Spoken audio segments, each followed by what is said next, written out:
Welcome to AP Daily. This is Mr. Burris from Union High School in Vancouver, Washington. Today we're talking about topic 3.1, enzyme structure. So what will we learn today? For today's lesson, we're going to look at what is the role of enzymes, how is enzyme structure related to enzyme function, what determines whether a substrate can interact with an enzyme, and finally, what happens to an enzyme after the completion of a reaction.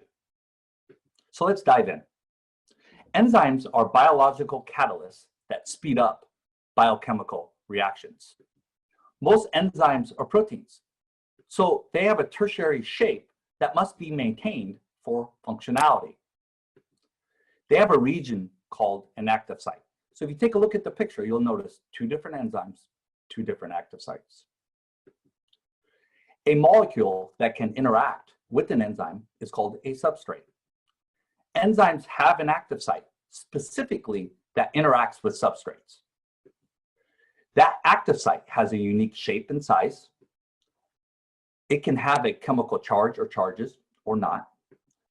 The physical and chemical properties of the substrate must be compatible to the active site. And then finally, slight changes can occur in the active site to align with the substrate.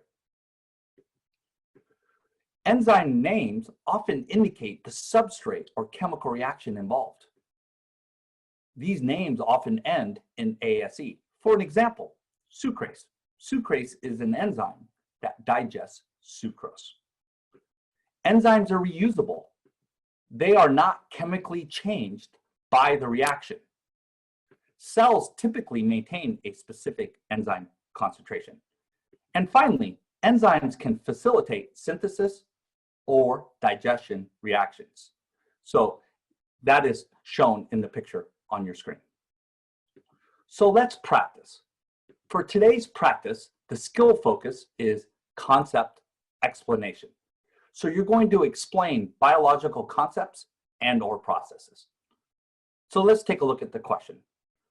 What I would like you to do for your question is I would like you to pause your video. First, read the prompt.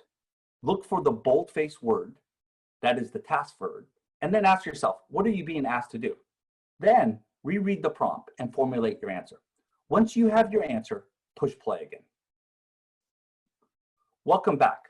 The question asked you to look at the study of the rate at which salivary amylase hydrolyzes amylose into glucose and best explain the chemical interaction between amylose and salivary amylase. Your answer should have been D. Amylase active sites have similar chemical properties to amylose, allowing glucose products to form. It best explains the chemical interaction between amylose and salivary amylase. Amylase has a polar active site, and amylose is a polar carbohydrate polymer, so they're compatible. So what should you take away from this lesson? First, enzymes speed up chemical reactions by lowering activation energy requirements. The structural characteristics of an enzyme makes the enzyme very reaction specific. The shape and charge of the substrate must be compatible with the active site of an enzyme for a reaction to occur. And finally, enzymes are not consumed by the reaction. Enzymes are reused. Well, I hope today's video was helpful. Until next time, thank you.